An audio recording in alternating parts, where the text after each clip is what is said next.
semata karena kasih karunia daripada Tuhan, anugerah dan kemurahan daripada Allah, bagi kesempatan yang Allah berikan, itu juga semua karena pemberian daripada Bapa.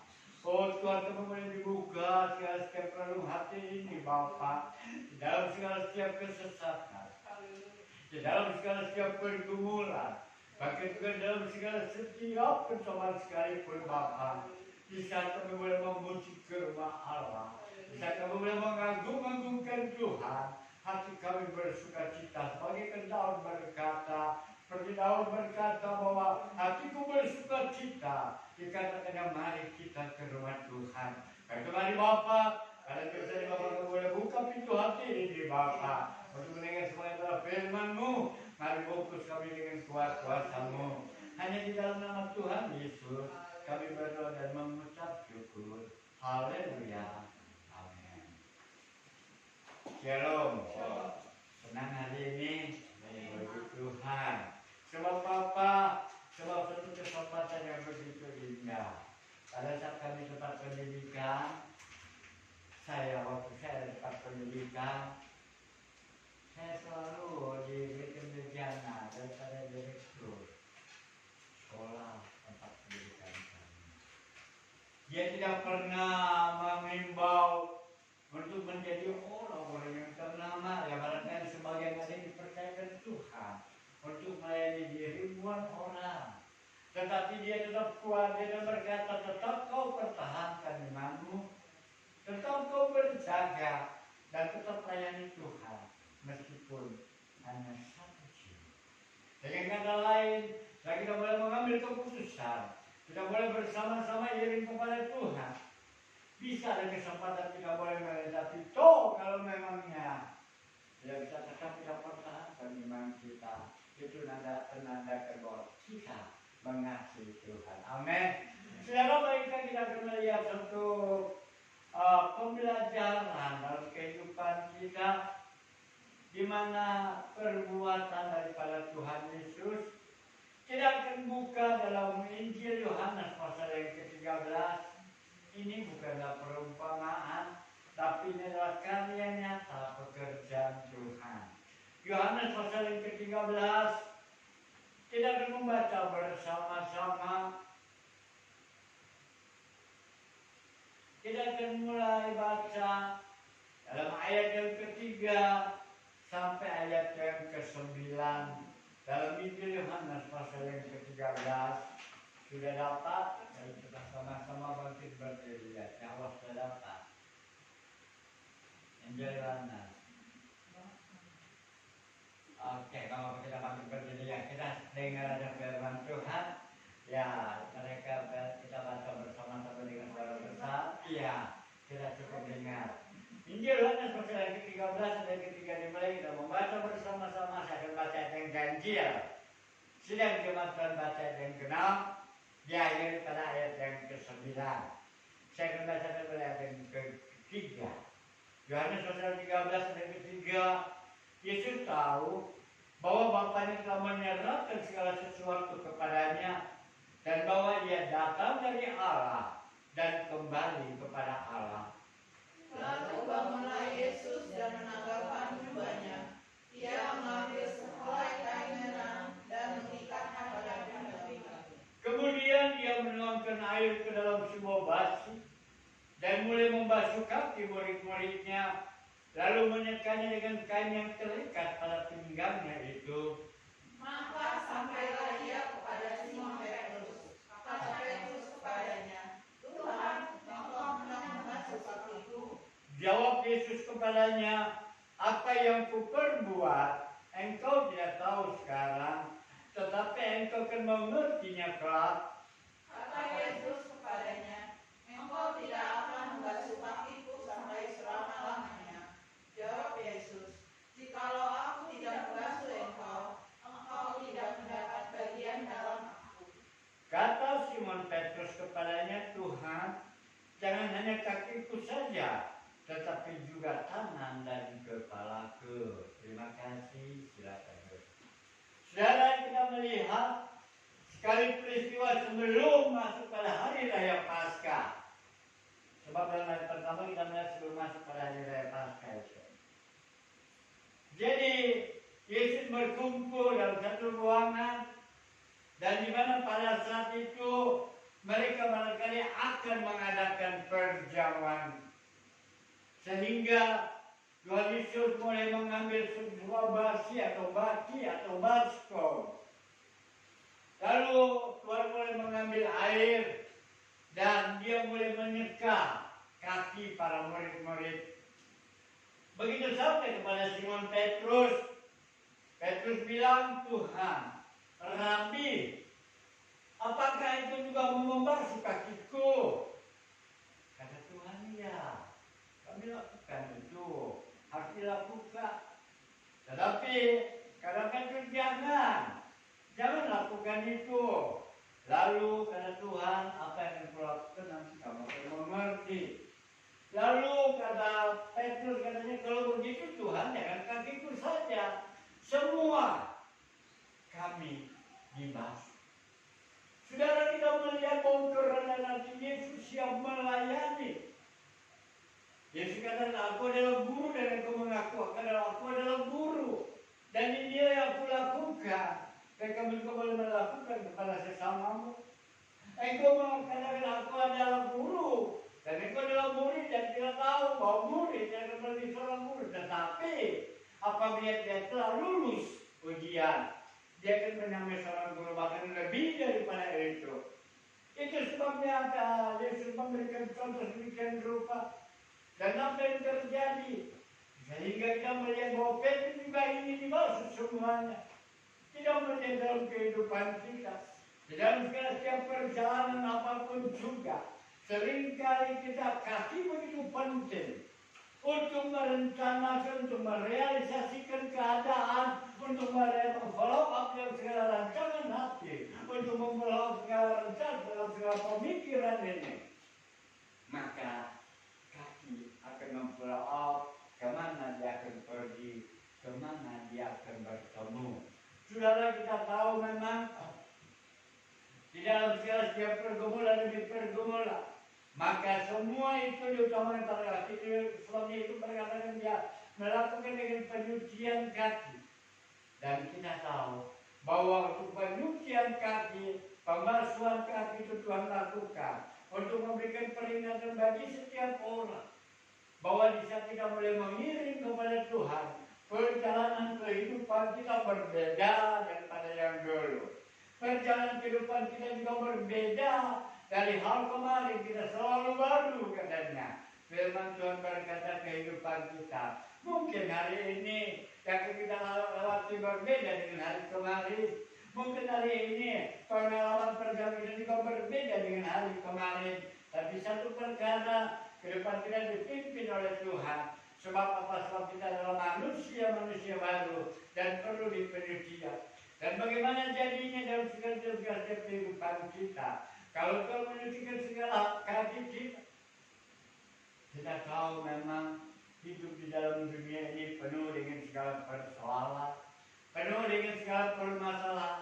Bahkan kadang-kadang adrenalin kita diuji, kadang-kadang emosi kita diuji sedemikian rupa untuk membuat sampai-sampai kita menjadi gelap, sampai-sampai kita salah jalan.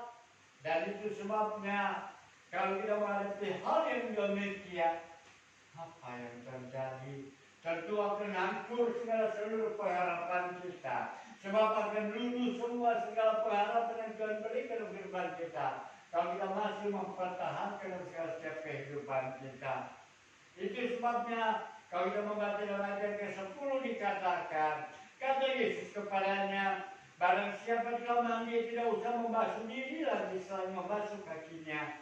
Karena sudah bersih seluruhnya, juga kamu sudah bersih, hanya tidak semua. Di sini kita melihat memang Yesus sebenarnya berbicara dalam hal sindir sampir. Dia menyindir bahwa satu muridnya itu akan menyerahkan dia pada malam Paskah.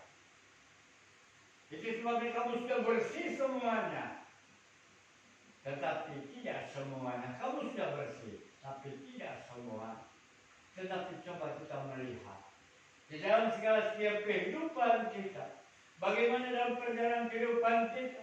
Oh, Tuhan Yesus juga menjelaskan apa yang akan terjadi dalam setiap kehidupan kita saat kita berjalan setelah kita telah masuk ke dalam persekutuan Tuhan Yesus. Setelah kita masuk untuk mengikrarkan diri menjadi pengikut-pengikut Tuhan. Bahkan itu juga dikatakan bagaikan awan yang mengelilingi, yang menjadi saksi dalam seluruh kehidupan kita.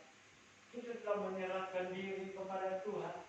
Tapi bagaimana keadaannya pada saat barangkali di saat dalam perjalanan, oh kita menjadi salah melangkah. Di dalam Injil Markus dijelaskan, kalau matamu itu salah, lebih baik cungkil matamu. Lebih baik kamu bermata satu masuk dalam kerajaan surga daripada seluruh tubuh masuk ke dalam api neraka.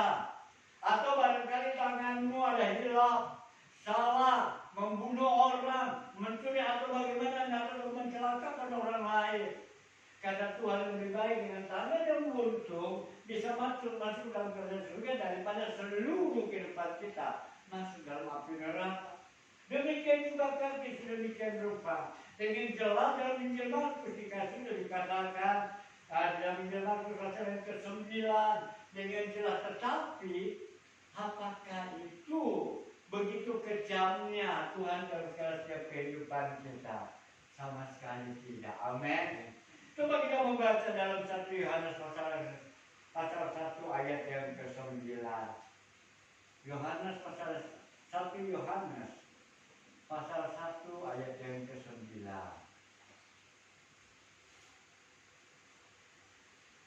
Siapa sudah dapat terbaca?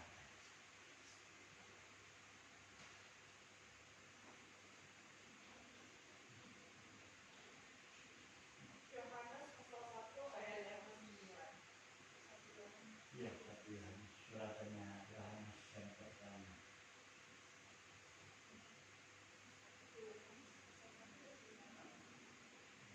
Yohanes pasal 1 ayat yang ke-9. Jika kita mengaku dosa kita, maka Ia adalah setia dan adil, sehingga Ia akan mengampuni segala dosa kita dan menyucikan kita dari segala kejahatan. Amin. Bahwa dikatakan jika kita mengaku dosa kita dan maka Ia adalah setia dan adil. Dia setia dalam segala setiap ucapan mulutnya. Dan dalam segala setiap ucapannya itu bisa menjadi barang bukti. Apa yang dia katakan itu terjadi. Apa yang dia firman itu berlaku. Tidak ada seorang pun yang bisa menolak. Tidak ada satu individual pun yang sanggup menolak itu firman Tuhan. Sampai ikan di sungai pun. Saat Yesus mau masuk ke Kapernaum, maka boleh dibilang Tuhan, bendahara ini nggak ada bersama dengan kita cuma berdua doang. Kalau kita masuk ke Kapernaum, ke satu sinagoge, itu ada satu perhimpunan rumah tangga, dan itu memang sudah ada memang. Dan kita harus bayar pajak. Dan pajak itu untuk Romawi. Karena Tuhan juga pertanyakan, kita ini kan orang sini. Apa kita mesti bayar pajak? Tapi karena itu sebabnya kita tetap bayar pajak. Sehingga Tuhan bilang, kamu mancingkan dia. Bahwa pada saat kamu mancing ikan, ada 2 dirham dalam mulut ikan itu. Ikan yang pertama kamu tangkap, itu ada uang. Jadi saat Yesus berkata demikian, jadi dalam perut ikan. Amin. Jadi ikan itu bukan bodoh meskipun dia nggak sekolah kayak kita. Ya kalau kita kan ada sekolahnya, ada TK, SD, playground, TK, SD dan lain sebagainya sampai perguruan tinggi. Ikan ini nggak sekolah, tapi apa yang mungkin dia makan logam. Logam itu kan benda bersih. Barangkali diajarkan oleh barangkali dia dari keadaan, oh yang lain makan lumut, dia makan lumut, itu wajar. Oh yang lain makan ini, dia makan ini, dia ikut, itu wajar. Dan ini kan ada logam. Ikan bukannya bodoh. Tetapi saat ini berkata itu terjadi, amin. Dan kita juga pegang firman Tuhan, kalau engkau percaya kepadaku, engkau akan selamat. Tidak jadi. Dan dalam bilangan dikatakan bahwa Allah itu bukanlah manusia. Sekali dia berfirman tidak akan mungkin dia gagalkan. Luar biasa ini perkataan Tuhan. Jadi kalau dikatakan bahwa dia itu adalah setia dan adil, ya maka tinggal dia akan mengampuni segala dosa kita asal kita mengaku. Dan jangan lakukan lagi, jangan berbuat lagi. Nanti kalau berbuat jadi kebiasaan. Ntar akhirnya dianggap apa itu kemurahan Allah terlalu murahan jadinya. Tidak menghargai, hati-hati. Jangan sampai kita menyinggung. Jangan sampai kehidupan kita di hadapan Tuhan, Tuhan akhirnya menjadi berpaling daripada kehidupan kita. Dia tidak lagi mengalihkan, dia tidak lagi memandang kepada kita. Sebab apa? Sebab mempermainkan. Itu sebabnya kalau kita mengaku dosa kita, dan dia akan mengampuni kita, menyucikan hati kita, dan jangan kita melakukan lagi. Dan demikian juga dalam kehidupan kita. Bukan saja itu juga, dan kita melihat juga di dalam Injil Yohanes tadi pasal yang ke-13, maka di situ dikatakan ayat yang ke-10, Yohanes pasal yang ke-13 ayat yang ke-10.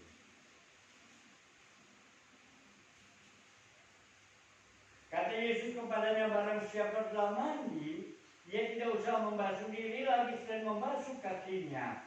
Karena sudah bersih seluruhnya, juga kamu sudah bersih, hanya tidak semua. Jadi mereka sudah mandi, nggak usah mandi lagi. Lalu yang menjadi pertanyaan pada saat kita masuk dalam permandian baptisan air, apakah boleh permandian ulang? Ada sebagian boleh, ada sebagian tidak. Tapi ada dua alasan juga. Kenapa? Sebab Rasul Paulus datang pada satu tempat. Waktu dia mau berdoa, mereka mau dia beri pendera itu ditanya, engkau dibaptis dengan siapa? Baptisan Yohanes.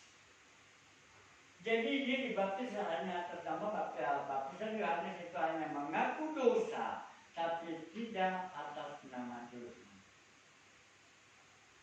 Tetapi mereka yang dibaptis atas nama Allah Bapa, Allah Anak, Tuhan Yesus tidak boleh dibaptis ulang.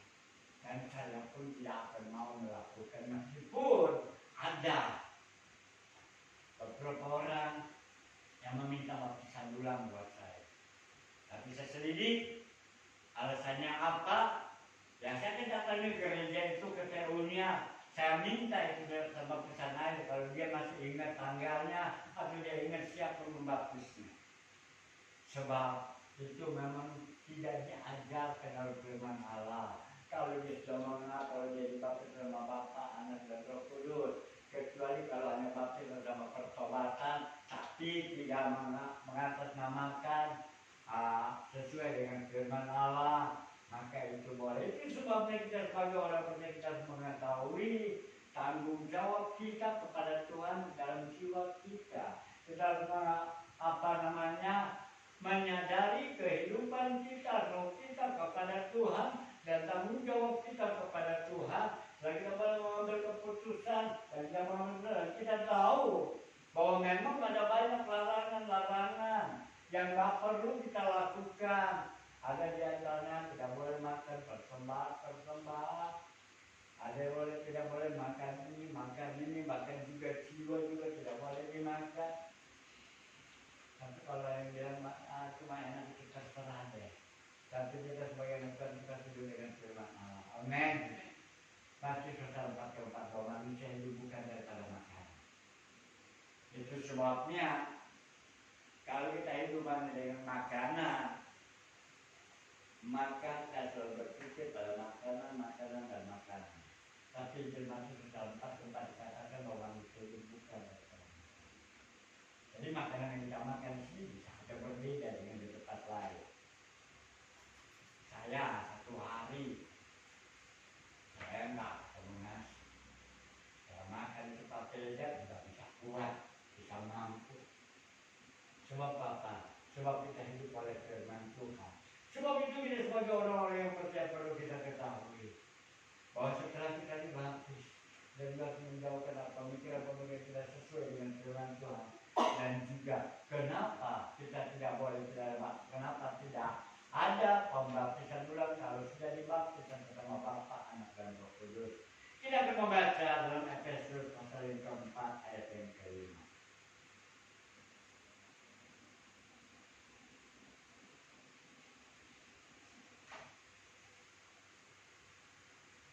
Efesus pasal yang keempat ayat yang kelima. Saya akan bacakan.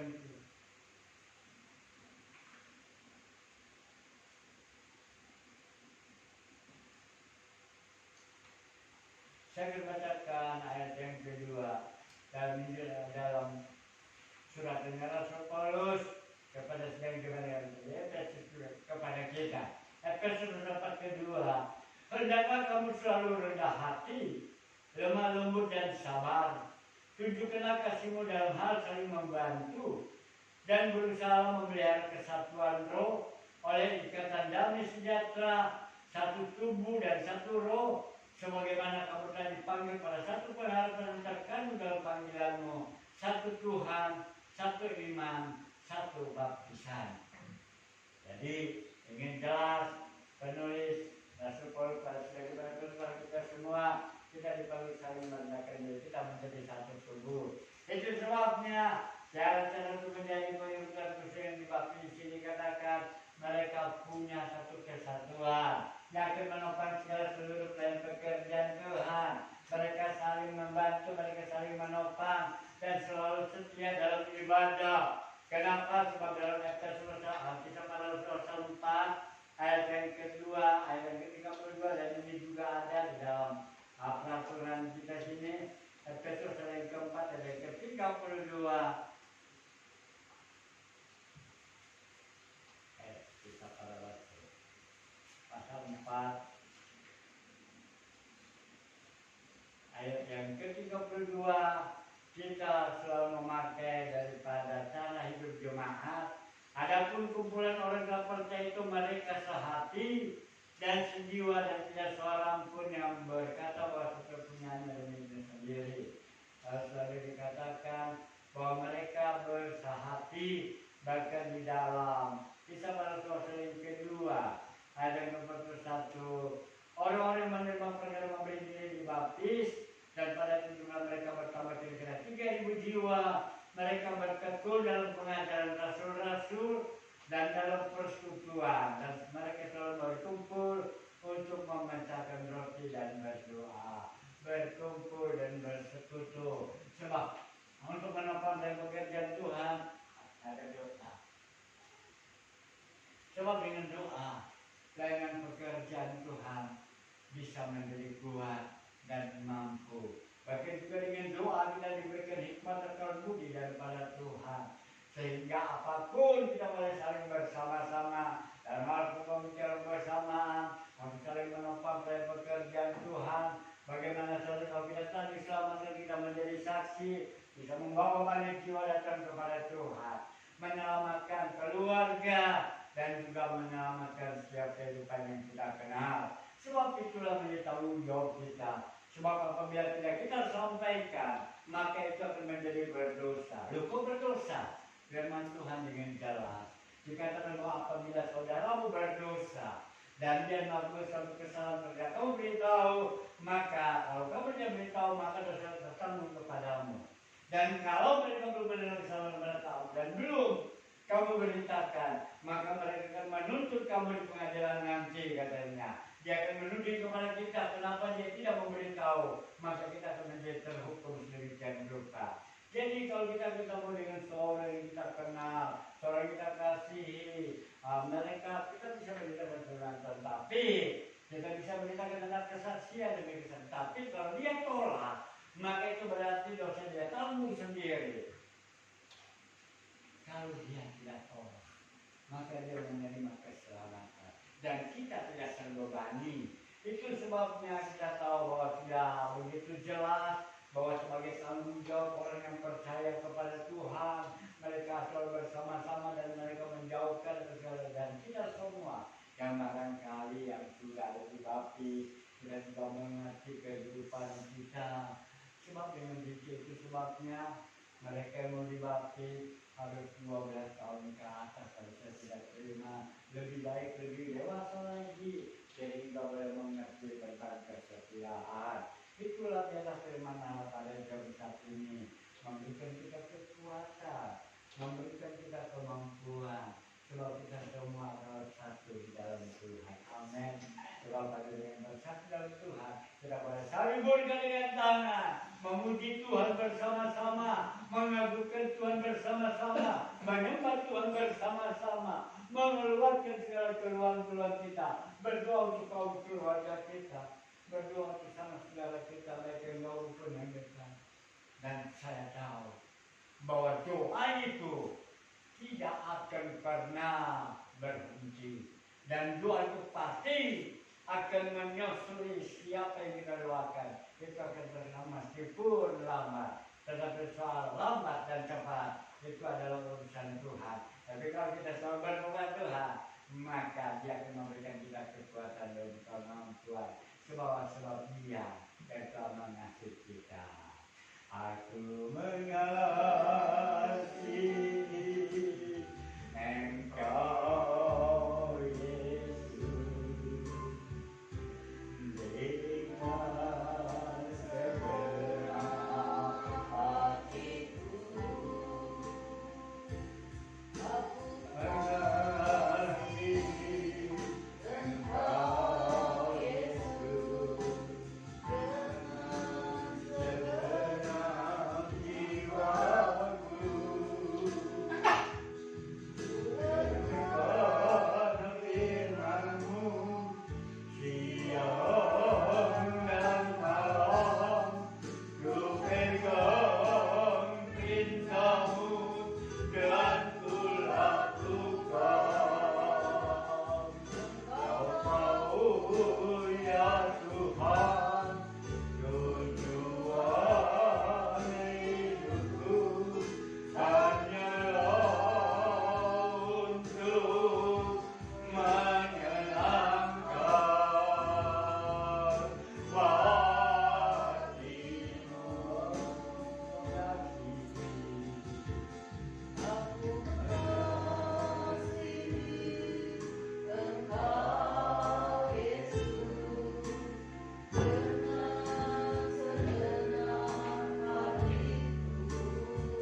panggil Tuhan.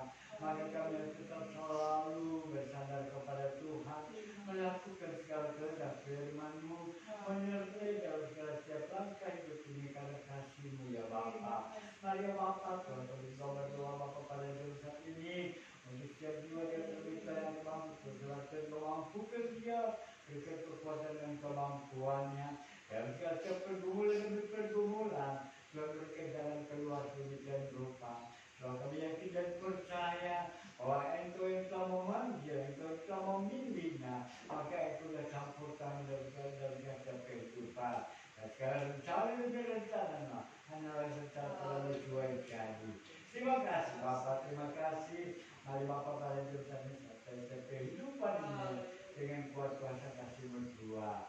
Dalam nama Yesus Tuhan, kami berdoa. Haleluya. Terima kasih Tuhan untuk kasih setia. Kita sama-sama berdoa.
Terima kasih Bapak atas pimpinan dan bimbingan-Mu. Mari ya Bapak Tuhan sertai kehidupan kami sekalian. Berbeda kami Tuhan, semoga kami masih tolong dijaga aktivitas kami anak-anakku Bapak. Apapun dalam jaga aktivitas Bapak, baik yang bersekolah, baik segala hikmat kami kepada Tuhan. Cukup nanti pendidikan yang bekerja, pendidikan bersuara tergantung pemerintahan. Berikan juga yang takut kepada Tuhan, seperti nyanyian-nyanyian pada akhir zaman. Mari Bapak, Tuhan tolong semua, baik yang bekerja di ladang, bekerja di kebun, bekerja di laut, di pertanian, orang tercampur dengan semua, jadi jauh ke segala berbahaya. Ukur semua dengan pekerjaan dalam berkat Bapak, tercurah bagi kehidupan seluruh anak-anakmu. Terima kasih Bapak, di dalam nama Yesus kami bersyukur. Haleluya. Maka terima kasih, kita arah kepada roh kita Bapa di surga, sebab dari sana juga seluruh kehidupan kita menjadikan arah, dan dari sana juga segala berkat-berkat Allah dicurahkan, dan biarlah kita pulang masing-masing, kita pulang dengan segala berkat-berkat Allah Bapa, damai sejahtera sukacita anugerah dari Tuhan Yesus Kristus, serta persekutuan penyertaan kuasa Roh Kudus menyertai seluruh kehidupan kita mulai pada jam saat ini sampai kedatangan Tuhan kali kedua di awan-awan sana. Bapa, terima kasih.